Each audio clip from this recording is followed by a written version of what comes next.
أسعد الله أوقاتكم.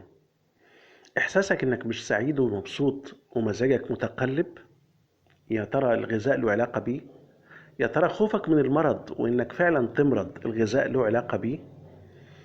الحقيقة لازم نعرف إن الصحة والغذاء وجهين لعملة واحدة. قدر ربنا سبحانه وتعالى موجود فعلا، هو القادر وهو اللي ممكن يبتلينا بالمرض ويشوفنا هنصبر وهنشكر ولا لأ، ده صحيح. لكن سعينا للمرض هو ده المشكلة.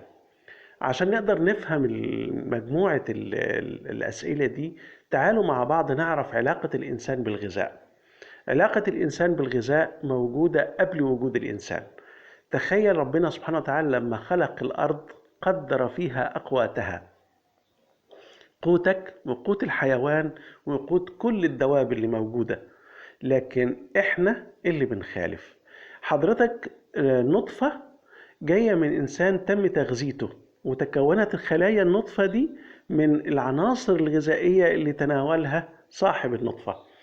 حضرتك وانت جنين في بطن الأم تم تغذيتك بالأغذية اللي موجودة في الأرض كلها عن طريق المشيمة اللي بتصل ليك بالغذاء وتتكون وانت جنين. وأساس تكويناتك وعظم قدرة ربنا سبحانه وتعالى انه خلقك في رحم الأم من الأغذية اللي الأم بتاكلها. يا ترى الموضوع ده احنا خالفناه؟ لو الأم بتاكل أكل مش كويس هيعود عليك بعدم الصحة. لو أكل الأم وتغذيتها، وإحنا كلنا عارفين الحوامل في وقت الحمل كلنا بنقول الأم تتغذى كويس.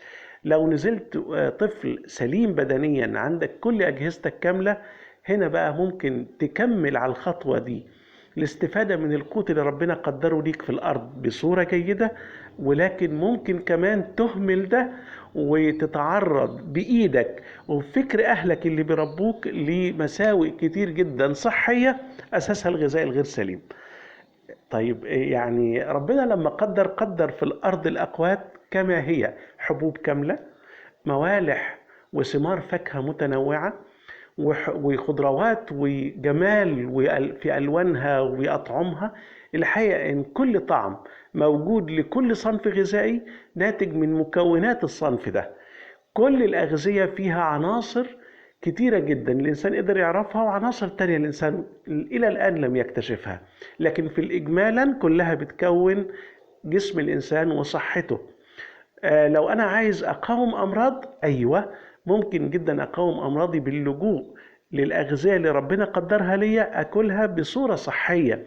يعني الحبوب الكاملة ما شيلش منها الردة، ما حولش ثمار الفاكهة لعصاير واضيف سكريات مستخلصة من القصب أو البنجر، لأن كل شيء الإنسان بيعمله بيشوبه النقصان. الكمال فقط لله وحده. حتى ثمار الفاكهة أحيانا لو قشرت البرتقانة آكل برتقانة وأستخدم قشورها في التوابل وفي التخليل وخلافه.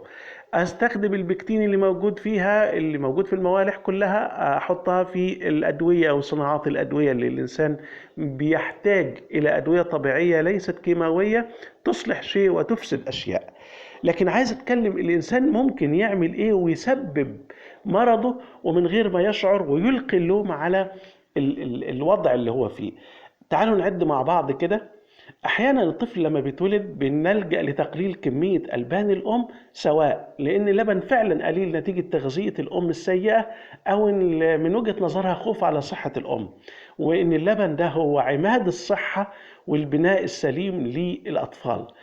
الغلطة التانية اني ممكن ادخل اكل قبل 6 شهور للطفل واعوده عليه، وده جهازه الهضمي لا يتحمله، وبيمر الطفل بمراحل كتيرة الانتفاخات والتقلصات والآلام المختلفة اللي قد تضعف صحته.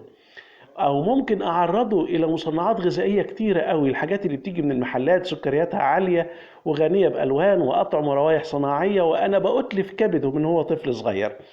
اللي بعد كده ان انا ممكن اغذي الطفل ده على اصناف معقده وصعبه الهضم قبل وصول سنه او اكتر شويه، اللحوم والاسماك، وممكن اعمل طبخات معقده انا باكلها واكله منها، ودي قبل اكتمال كفاءه جهازه الهضمي واكتمال نموه. الحقيقة كمان إن ممكن أعود الأطفال على معقدات صعبة الهضم، الحلويات الشرقية والبيتزا والجاتو والتورتات والمبتكرات اللي في العصر الحديث ده، اللي للأسف بتضر ما بتنفعش، وأبقى فقط بأرضي وبأعود طفلي على اللي يضره. الغلطات اللي بعد كده اللي قلنا هنفردها مع بعض: زيادة كمية الأكل للإنسان. أنا كبرت شوية، حجم أكلي بيزيد تباعا، وأحاول أخلي أكل شهي، ومش أقف عند هرمون الشبع عندي لما أشبع أقول الحمد لله، لا، ده أنا بكمل اللي عندي، معدتي ما بتتملي وأكبرها شوية، وبالتالي بأصاب بالسمنة اللي هي بداية لكل الأمراض، وبورث السمنة دي لأولادي اللي بياكلوا معايا. أو إن أنا ممكن آكل أغذية كثيفة الطاقة، قطعة حلويات صغيرة قوي لكن فيها 400 و500 سعر حراري تصيبني بالتخمة وزيادة الدهون في جسمي. أو إن أنا أقلل كميات الأكل، وخاصة الخضروات اللي غنية بالحديد وغنية بمضادات الأكسدة، وده بيخلي جسمي يتأثر ويصاب بالنحافة والأنيميا وضعف النمو والتقزم وضعف العظام، حاجات كتيرة جدا، لأني معرفتش أوزن بين الصح وبين الطبيعي، وآكل بس اللي يرضي شهيتي أو شهواتي، وأنسى الجمال اللي موجود في قدرة ربنا وقوت ربنا ليا. الغلطة اللي بعد كده ان انا ممكن استخدم بدائل عديدة جدا دوائية، اخد حاجة تفتح الشهية وحاجة مكملات غذائية، والحاجات دي للأسف لها أضرار عديدة جدا، خاصة لو ما فيهاش طبيعة، ما فيهاش أكلات طبيعية أو أصناف طبيعية، لكن بأرهق الكبد بتاعي. اللي بعد كده من السلبيات اللي أنا بعملها إن أنا ممكن أتناول الأكل مرة واحدة في اليوم أو اتنين، ودي بمشكلة كبيرة قوي، لأنها بتعمل موجة من الجوع الشديد وبعدين الشبع الكتير، وده بيأثر على معدل السكر ومعدل ضغط الدم، فأصاب بعد سن 40 بسكر عالي أو ضغط مش منضبط، ضغط عالي، وأبقى وقعت فريسة المرض أنا السبب فيه. الغلطة اللي بعد كده ان انا ممكن اكل كميات كبيرة قوي بالليل وانام على طول، والجهاز الهضمي كفاءته بالليل غير النهار، ونومي هيبقى نوم غير عميق، ومعدتي مش هتبقى مرتاحة، وهضمي مش سليم، واصاب بالسمنة والتخمة والام القولون، حاجات كتيرة جدا سببها ان انا معرفتش اظبط ميعاد اكلي ونومي. الغلطة اللي بعد كده تناول قدر عالي من المشروبات اللي طعمها حلو قوي واثرها الضار عالي كمان، الكافينات والمصنعات، الحاجات اللي بنجري وراها، الكابتشينو والمشروبات اللي طعمها حلو وعليها صناعات او مركبات صناعية كتير، للأسف بتعقد هضم الأكل بتاعي، وبتنبه الجهاز العصبي، وبالتالي نوم مش كويس، ومعدة مليانة، وقولون تعبان، ونعاني من كل ده وننسى السبب ان انت اللي عملته بايديك. الغلطة العشرة بقى ان ممكن استخدم الطهي على حرارة عالية جدا، واحنا عارفين ان الاكل عند تعرضه للحرارة بيفقد قدر كبير، خاصة فيتامين سي والفيتامينات الكتير اللي بتعقد مع بعض. لو انا